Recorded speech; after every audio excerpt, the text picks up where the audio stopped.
Ya, baik, terima kasih. Di saat ini saya bersama Bapak Sekretaris Daerah Kabupaten Maluku Barat Daya. Saya Andres Vera dari jurnalis Akademi Jurnalis ini melakukan wawancara terkait dengan pelantikan kepala desa antar waktu di Desa Letoda, Kecamatan Purwolako. Pelantikannya itu pada tanggal 15 kemarin di kantor Bupati melantik Bapak Yogi Pasar sebagai kepala desa yang menggantikan Bapak Jawan Benderang. Nah, hanya saja di Desa Letoda itu ada pro dan kontra mengenai dengan mekanisme pencalonan dan pemilihan kepala desa. Ada yang pro terhadap adat dan ada yang pro terhadap demokrasi. Di sana berujung karena ada pelantikan dari Bupati Maluku Barat Daya, terakhir kali ada gejolak yang terjadi, ada konflik di masyarakat. Untuk itu di kesempatan ini saya ingin mewawancarai Bapak Sekretaris Daerah, Bapak Syekoi, untuk memberikan keterangan atas nama pemerintah daerah alasan kenapa sampai adanya pelantikan kepala desa di Desa Letoda. Silakan Pak, wabillahi kesempatan. Iya, jadi kalau jabatan kepala desa Letoda ini sebenarnya mendesak, harus segera diisi, mengingat program-program yang diturunkan dari baik pemerintah pusat maupun pemerintah daerah yang harus ditangani di desa. Jadi kekosongan jabatan atau lowongnya jabatan kepala desa ini sudah sejak 2021 awal dan harus segera diisi, cuma mulai diangkat pejabat kepala desa, kemudian mereka juga semacam melakukan pemilihan, tetapi tidak ada yang mau. Tapi pemilihan yang dalam hal ini sebenarnya penjaringan pejabat yang mampu siapa. Ambillah sekretaris desa. Kemarin mau dilantik sama-sama dengan kadis-kadis makmur, tapi dibatalkan atau ditunda. Lalu tanggal 15 itu dilantik, itu didahului dengan karena kelompok-kelompok masyarakat itu datang ke DPRD Komisi A, kemudian termasuk kami juga dipanggil karena saya memimpin tim untuk melakukan sosialisasi di Toda. Waktu itu akibat karena ada demonstrasi, demo di kantor bupati, DPRD untuk tidak boleh melantik kepala desa Letoda yang adalah sekretaris desa.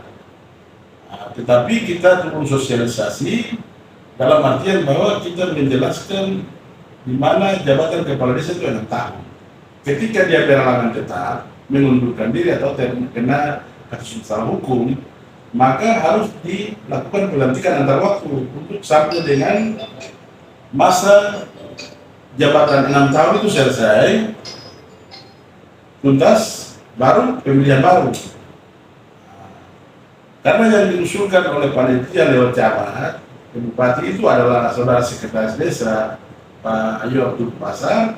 Jadi setelah input data dari Komisi A, itu kita yang berangkat itu semua dipanggil untuk semacam ditanyakan apa, termasuk kelompok masyarakat.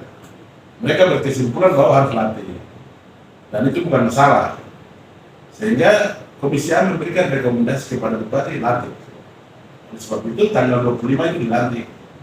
Waktu itu ada arahan dari Bupati dalam sambutannya menyampaikan kepada kepala desa yang bersangkutan untuk segera turun melaksanakan tugas dengan catatan harus bisa rekonsiliasi, bisa cooling down terhadap kelompok-kelompok masyarakat yang bertikai-tikai.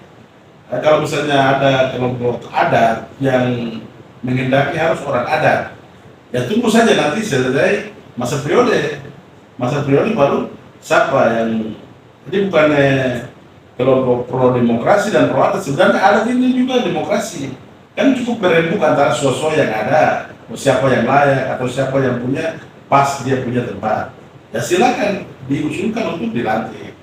Nah, kalau demokrasi yang dimaksudkan ini kan pemilihan atau choice-man, voting, usul, tapi itu kayaknya belum sampai ke tingkat itu. Ini cuma mengangkat pejabat formal yang ada bisa saja kepala urusan kalau misalnya diusulkan seperti di Luar Barat. Luar Barat itu kalau pemerintahan Pak Polri itu dia kalau pemerintahan diusulkan untuk menggantikan kepala desa Pak Cada Hair yang meninggal dunia. Juga di apa di Rondara, Rondara itu diusulkan sekretaris desa karena kepala desanya meninggal dunia. Itu berhalangan datang itu meninggal dunia, terus tersangkut masalah hukum, mengundurkan diri, dan ya tidak mau melaksanakan tugas lagi. Berarti harus dilantik pejabat antar waktu. Tapi kalau pejabat itu pejabat kepala desa itu dirasa tidak maksimal. Ya, jadi sudah 2 kali pejabat, tapi tetap tidak maksimal. Dan yang diusulkan adalah sekretaris desa dan dilantik. Nanti tunggu saja habis dia masa jabatan 2025 awal, lalu rembuk kembali untuk pilih siapa yang tepat di situ. Saya kira itu orang desa lah, masyarakat desa. Dan sudah tahu, mereka itu sudah tahu bahwa siapa yang layak, punya garis keturunan, tempat duduk atau kursinya dan lain sebagainya, tinggal diusul baru nanti. Kira begitu. Iya Pak. Jadi ini pertanyaan kedua untuk pertanyaan terakhir seperti yang saya katakan tadi dengan adanya sebuah penganiayaan Pak, ada konflik akibat dari pelantikan ini di desa Lepoda, bahkan ada korbannya. Apakah langkah-langkah selain langkah dari si korban untuk melakukan laporan polisi, ada langkah-langkah dari pemerintah daerah dalam mengatasi hal ini? Karena ini efek daripada pelantikan juga Pak. Makanya ada harapan atau ada respon dari pemerintah daerah untuk meredah emosional yang terjadi di warga desa itu. Sebenarnya bisa pemerintah daerah turun untuk melakukan sosialisasi seperti kemarin. Tapi kan ini kan urusan kecamatan, kan bisa dilaporkan camat, terus eksesnya bagaimana, pengaruh atau efek dari pemukulan atau penganiayaan itu bagaimana. Tapi kalau tidak kan, ini kan kita kan ada hukum positif. Kalau misalnya sudah memar, keluar darah, itu kan silakan berurusan dengan polisi kan. Nah, tapi kalau sepanjang ini kan kami kan belum mendapat laporan, belum dari Kades dan camat. Tertulis kalau misalnya pemerintah daerah atau bupati mengaku bahwa harus turun, ya kita turun lagi. Tapi kalau tidak mungkin dengar terus kita turun. Itu masih ada tahapan-tahapan. Baik, terima kasih banyak Pak untuk waktu dan kesempatan sudah meluangkan bisa wawancara. Terima kasih memberkati Pak. Kalau Pak. Kalau itu, ya.